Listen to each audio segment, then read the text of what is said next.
বন্ধুরা আজকে আলোচনা করব নিউ মডেল একটি ইনকিউবেটর কন্ট্রোলার সম্পর্কে যার মডেল XK-W1099 অর্থাৎ XK-W1099 মডেল, যেটি তাপ এবং আর্দ্রতা দুটিই কন্ট্রোল করবে। আমার যেসব খামারি ভাইয়েরা নিজেই ইনকিউবেটর তৈরি করতে চান কিন্তু তাপ আর্দ্রতা উভয়ই কন্ট্রোল করার মতো ডিভাইস খুঁজে পাচ্ছেন না, তাদের জ্ঞাতার্থে বলি এখন থেকে এই ডিভাইসটি আপনারা পাবেন, যেটি আপনার ম্যানুয়াল ইনকিউবেটরের তাপ এবং আর্দ্রতা সম্পূর্ণ অটোমেটিক কন্ট্রোল করবে। চলুন এই মডেল সম্পর্কে বিস্তারিত জেনে নেই। আসসালামু আলাইকুম ওয়া রাহমাতুল্লাহ।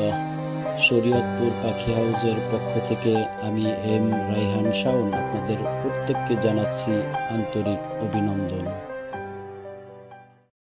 বন্ধুরা, XK-W1099 মডেল যেটি তাপ এবং আর্দ্রতা দুটি কন্ট্রোল করে থাকে। আমরা জানি যে ইনকিউবেটরে ডিম ফোটার প্রধান দুটি শর্তই হলো তাপ এবং আর্দ্রতা দুটি কন্ট্রোল করতে হয়।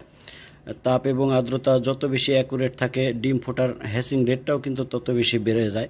আপনারা এতদিন এই মডেলের আমি দেখাচ্ছি 3001 মডেলের টেম্পারেচার কন্ট্রোলার ইউজ করেছেন টেম্পারেচার কন্ট্রোল করার জন্য, অর্থাৎ তাপমাত্রা কন্ট্রোল করার জন্য, এবং 3005 মডেল W3005 মডেলটি আপনারা ইউজ করেছেন হিউমিডিটি কন্ট্রোল করার জন্য, অর্থাৎ আর্দ্রতা কন্ট্রোল করার জন্য।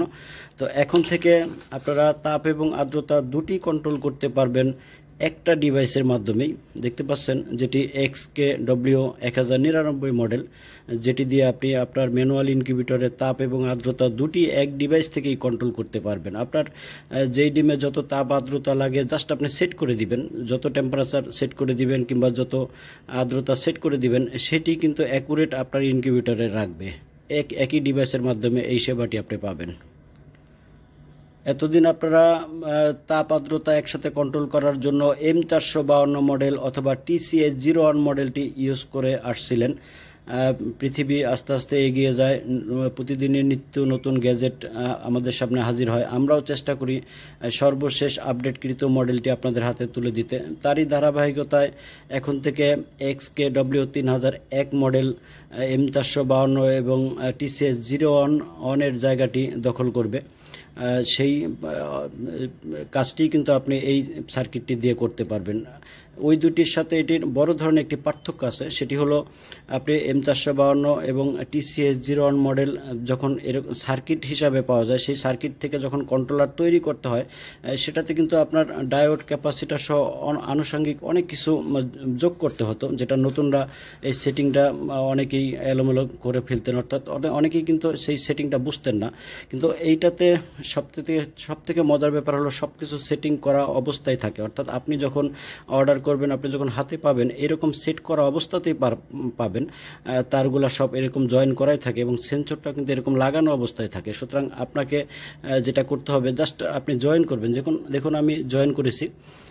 তাপ এবং আর্দ্রতার জন্য লাইট এবং ফ্যান আমরা একটা কানেকশন থেকে নিয়েছি এবং পাওয়ার কট লাগিয়ে দিয়েছি। জাস্ট এই পিছনে যে তারগুলা দেখতে পাচ্ছেন এই তারগুলোর সাথে একটু জয়েন করে দিবেন। আর ডান পাশের দুটা থেকে আমরা হিউমিডিটি ফায়ার লাগিয়ে দিয়েছি। আমি দেখাচ্ছি, এটার পিছনে লেখা আছে, লেখাটা ফলো করলে কিন্তু আপনি সব বুঝতে পারবেন। দেখুন পিছনে সম্পূর্ণ ডিরেকশন কিন্তু দেওয়াই আছে। এখানে মডেল নাম্বারটা দেখতে পাচ্ছেন W1099 মডেল, এবং আপনি পাওয়ার যেটা দেখতে পাচ্ছেন এটা 110 ভোল্ট থেকে 220 ভোল্টে রান করবে, অর্থাৎ এই ডিভাইসটি আপনি কারেন্টে চালাতে পারবেন। আরও দুটি মডেল এই ডিভাইসের হয়, যে একটা 12 ভোল্টে চলে, একটা 24 ভোল্টে চলে, সেটা আপাতত নেই, খুব শীঘ্রই চলে আসবে। তো যেটা রিভিউ করতেছি সেটা কিন্তু 110 ভোল্ট থেকে 220 ভোল্টে চলবে, অর্থাৎ কারেন্টে চালাতে পারবেন। এবং টেম্পারেচার আপনি 0 ডিগ্রি থেকে 100 ডিগ্রি পর্যন্ত সেট করে দিতে পারবেন, অর্থাৎ আপনার যা প্রয়োজন সেটা আপনি দিতে পারবেন। এবং হিউমিডিটি অর্থাৎ আর্দ্রতা কিন্তু আপনি 1% থেকে 99% পর্যন্ত আপনার যেখানে খুশি সেট করে দিতে পারবেন। যা সেট করে দিবেন তাই থাকবে। আউটপুটটা ম্যাক্সিমাম 10 এম্পিয়ার, বিশাল ব্যাপার। আর যা বলতেছিলাম যে এটা কিন্তু সেট করা অবস্থায় থাকে। আপনারা দেখতে পাচ্ছেন সেন্সর লেখা, এখানে দুটি তার সংযোগের চিহ্ন আমরা দেখতে পাচ্ছি, এখানে কিন্তু সেন্সর লাগানো অবস্থাতেই আছে। পরের দুটি হলো আর্দ্রতার জন্য, দেখুন এখানে হলুদ কালো দুটি তার আছে, এটার সাথে আপনি হিউমিডিটি ফায়ারটা শুধু সংযোগ করে দিলেই চলবে। তারপরে একটা পাওয়ার লেখা আছে, সুতরাং পাওয়ার আপনি এই লাল কালো তার দুটিতে পাওয়ার কট লাগিয়ে দিবেন, অর্থাৎ একটি ফ্ল্যাগের মাধ্যমে আপনি 220 ভোল্ট থেকে জয়েন করে দিবেন। এবং সর্বশেষ ডানে যেটি আছে সেটি কিন্তু সি অক্ষর দেওয়া আছে এখানে আউটপুট, অর্থাৎ টেম্পারেচার আউটপুট। এই টেম্পারেচার আউটপুটের যে হলুদ কালো তার আছে এখানে আপনি লাইট এবং ফ্যানের তারটি সংযোগ করে দিবেন একসাথে, লাইট এবং ফ্যান, অর্থাৎ লাইট যতক্ষণ জ্বলবে ফ্যান ততক্ষণ চলবে। অর্থাৎ ফ্যান দেওয়ার উদ্দেশ্য হলো আপনার তাপ এবং আর্দ্রতা পুরো ইনকিউবেটরে ছড়িয়ে দেওয়া। সুতরাং এখান থেকে এই দুটি লাইন আপনারা দিবেন। দেখুন আমরা সংযোগটা দিয়েছি, আমরা সার্কিটটা এরকম উল্টা করে দেখিয়েছিলাম, এখন কিন্তু সার্কিটটা সোজা অবস্থায় আছে। সুতরাং এই বাম পাশেরটি কিন্তু লাইট এবং ফ্যানে চলে গেছে। তারপরে দুটিতে কিন্তু আমরা পাওয়ার কট লাগিয়েছি, মাল্টিপ্লাগ থেকে লাইনটা নিয়েছি, দেখতে পাচ্ছেন। এরপরে দুটি কিন্তু আমরা একটি ফ্ল্যাগ লাগিয়েছি, সকেট লাগিয়েছি, সকেট থেকে আমরা হিউমিডিফায়ার লাগিয়ে দিয়েছি।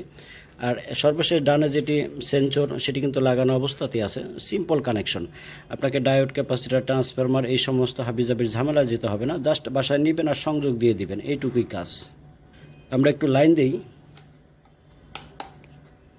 দেখুন আমাদের ডিভাইসটা কিন্তু চলতে শুরু করেছে, লাইটের আলোতে কিছু দেখতে পাচ্ছি না, আমরা একটু জুম করে দেখার চেষ্টা করি।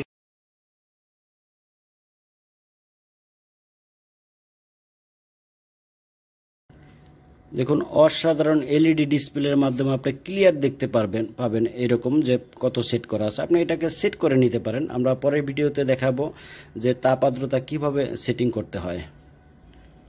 বন্ধুরা, বাংলাদেশের যে প্রান্তে আপনি থাকুন না কেন, জাস্ট অর্ডার করবেন, কুরিয়ার সার্ভিসের মাধ্যমে আপনার জেলায় পণ্য পৌঁছে যাবে। সামথিং কিছু অ্যাডভান্স করবেন, বাকি টাকা এবং কুরিয়ার খরচ পণ্য হাতে পাওয়ার পরে সেইখানেই পরিশোধ করে দিলেই চলবে। আর যখন অর্ডার করবেন জাস্ট মডেল নাম্বারটি বলে দিবেন, W1099 মডেল।